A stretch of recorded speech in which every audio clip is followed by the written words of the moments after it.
হরিও।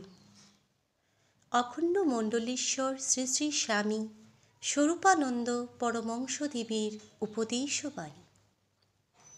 একদিন নহে, এক সপ্তাহ নহে, এক মাস নহে, এক বৎসরও নহে, তোমাদের প্রতিজনের সারাটি জীবনের প্রতিক্ষণের মধ্যে আমি তোমাদের মধ্যে বাঁচিয়া থাকতে চাই।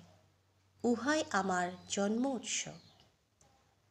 আমার প্রতিষ্ঠিত আশ্রমে তোমরা কেউ আমার মূর্তি প্রতিষ্ঠা করো না, এইটি আমার অভিপ্রায়।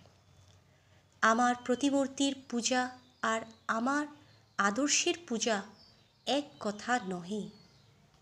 কিন্তু আশ্রমের মন্দিরে থাকবেন আশ্রমের উপাস্য বিগ্রহ, তিনি হবেন ওঙ্কার বিগ্রহ।